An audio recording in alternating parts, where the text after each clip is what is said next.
Gather round, dear viewers, for a cinematic masterpiece set in the dazzling future, where our planet is under a super-secret attack by an unseen enemy, and surprise, surprise, it's making people anxious.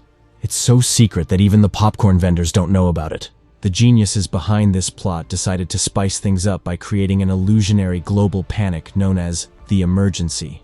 It's like a secret recipe for disaster, inducing fear in citizens, messing with the economy, and sprinkling other issues all over the world. Move over, Shakespeare. We've got a real drama here. Now, meet our protagonist, Rainy, the orphan who's not your average Joe. He loves to read and relishes his own company. Shockingly, he has a desire to make friends. But alas, the kids in the orphanage have a different agenda. They mock him for being intelligent because, clearly, intelligence is so overrated. Rainy, feeling out of place among these intellectual giants, finds solace in his only mentor, Ms. Perumal, the Tamil language teacher. Because nothing says futuristic sci-fi like a Tamil language teacher.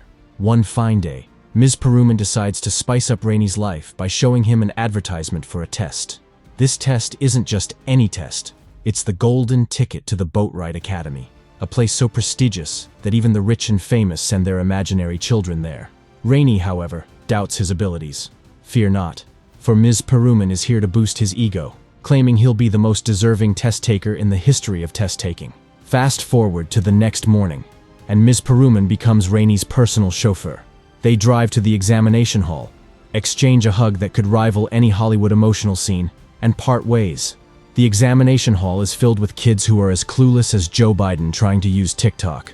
Their examiner, the brilliantly named Number 2, a combination of quirky and strict, lays down the law, what they can and cannot do. Spoiler alert, it's a test, not a wild party. Rainy faces groundbreaking questions like saving an elephant or a llama falling from the sky. Because, let's face it, that's a scenario we all encounter on a daily basis. His answer?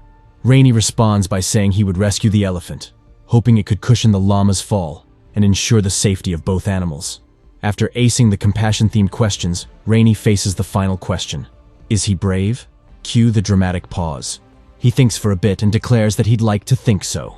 Wow, such bravery. Number 2 commands them to drop their pencils, grades the papers like a ruthless teacher, and delivers the news. The chosen ones, or those who didn't fail miserably, will proceed to the second phase of the exam. They get a strict 1 p.m. appointment at a building in the next block, armed only with a single pencil and eraser. Oh, the horror of standardized testing rules. When Rainy dares to ask about pencil sharpeners, Number 2 reassures him they'll have everything they need. Surprise, surprise. The list of successful candidates has just one name, Rainy's. Everyone else trudges off in disappointment, while Rainy confidently strolls to the next examination hall. But wait, the plot thickens. As Rainy is going inside, he sees a girl named Rhonda drop her pencil into a sewer drain. Rhonda's friend leaves her and goes inside, but Rainy decides to help. They don't have much time before the exam begins, so he breaks his own pencil in half and gives one part to her. He believes they can sharpen it inside. She says thank you and suggests helping him with the answers during the test, but Rainy says no, thank you. Inside the hallowed halls of the examination room, Number 2, the enforcer of silence, lays down the law. Speak, and you shall be dismissed. A fate worse than failing the test itself. She kindly warns them that the test will be long and difficult, leaving the atmosphere so thick you could cut it with a butter knife. A poor girl groans at the sheer horror of a challenging test, and before you know it, she's disqualified for daring to make noise.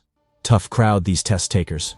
But fear not, for Rainy, the master of subtle gestures, raises his hand in a desperate plea to sharpen his pencil. Number 2, the benevolent ruler of all things pencil-related, grants him this mercy. The test finally kicks off, and within seconds, a boy declares his inability to cope and flees the scene, probably never to be seen again. Bravo, my friend, for realizing that life is too short for difficult tests. Rainy, our beacon of academic prowess, struggles with questions that are apparently on a level beyond mortal comprehension. They're so advanced, even Einstein would raise an eyebrow. Meanwhile, Rhonda, the genius seated before Rainy, finishes in record time. But wait, what's this? She drops a clandestine note with all the answers for Rainy. Cheating, you say? Our hero, however, in a stunning display of integrity, refuses to stoop to such levels. The atmosphere is so intense that some students are on the verge of tears. probably wondering why they didn't pursue a career in something less challenging, like juggling chainsaws. Lo and behold, a revelation strikes Rainey like a bolt of lightning. The answers are hidden within the questions themselves. The plot twist is so mind-bogglingly brilliant that he effortlessly scribbles down the answers. The result? Only Rainey passes again. Shocking, right? Rhonda cheated. But who cares about integrity in the face of a prestigious academy? Enter Sticky Washington, an A-grade student with a photographic memory. Because, every group needs someone with a memory better than Google. Turns out, Sticky and Rainey share a similar pencil drop encounter with Rhonda, and they unravel the true purpose of the test. It was a loyalty and kindness evaluation. Forget answering questions. It's all about being a good Samaritan in the world of standardized testing. Hold on, folks. The plot thickens even more. A girl named Kate bursts into the scene, claiming she didn't actually pass the test because the questions were too difficult. Instead, she earned her spot by creating a distraction to shoo away angry parents. What a hero. As if that's not enough, Krista and Dewey strut in with their confidence levels through the roof, ready to conquer the Boatwright Academy. Krista, a true know-it-all, believes everyone else is just a mere mortal in her presence. Now, as the team assembles, they are introduced to Milligan, the overseer of the next test. And who does he ask to go first? None other than Krista, the shining beacon of humility and grace. She enters the room and sees the floor has a pattern, like a chessboard. There's a note telling her not to step on the black or white squares. She simply says no, and won't do it, because she thinks it's a tricky question. Oh, the audacity. Milligan, the Grandmaster of Exams, disqualifies her faster than you can say checkmate. Next in line is Dewey, the athletic wonder who decides to defy gravity by jumping on the yellow squares. Who needs logic when you can just use your jumping skills, right? Pure genius.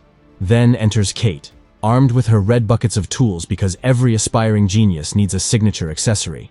She whips out a rope, ties it tightly, and walks across like she's strolling on a tightrope.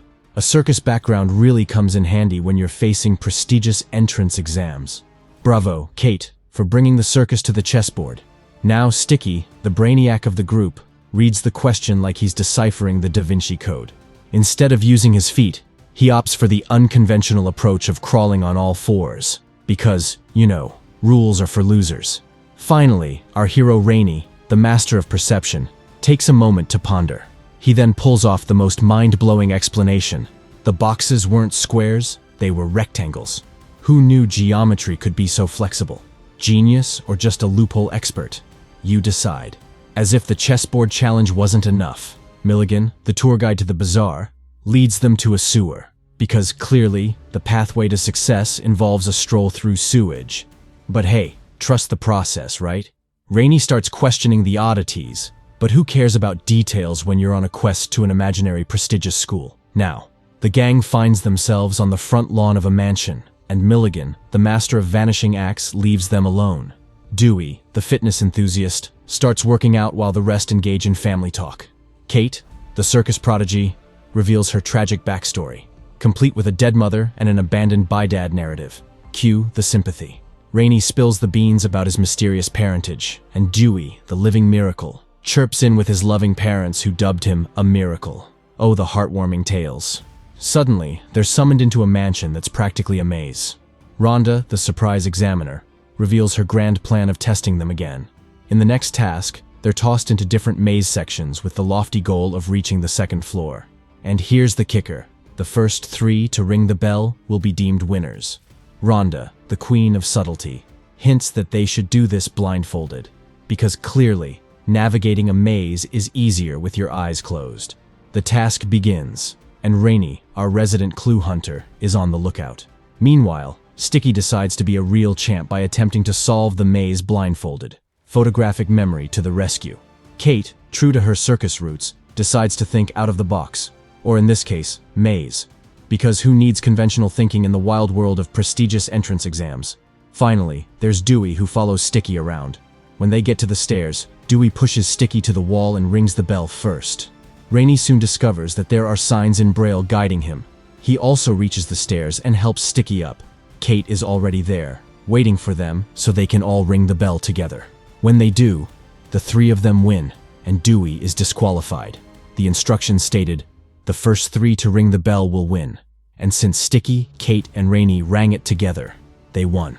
As the plot thickens, they are introduced to the mastermind, the puppet master orchestrating this grand scheme, Mr. Nicholas Benedict, the man with the plan, the brains behind the operation, and the bearer of shocking news. Brace yourselves, kiddos, because it turns out they haven't won a ticket to the glorious Boat Ride Academy. Oh no, they've hit the jackpot. They've been chosen for an undercover mission to save the world. Move over, scholarships, world-saving duties are on the horizon.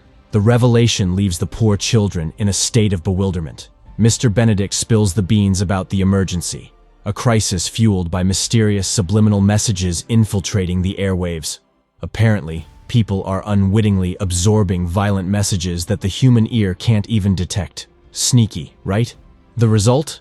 A global panic attack we fondly call the emergency. And after a year-long research expedition, Mr. Benedict concludes that these sinister signals originate from an island housing a children's school. Surprise, surprise. Only the little ones are allowed on this island, making our group the chosen ones for the mission. Destiny, you sly dog. Now comes the pivotal moment, the option to decline. Mr. Benedict generously offers them an escape hatch from the impending world-saving shenanigans. He's practically thrilled to have met such intelligent kids, as if he just stumbled upon a rare breed of child prodigies. After some intense pondering, the group unanimously agrees to embark on this epic journey of espionage and heroism.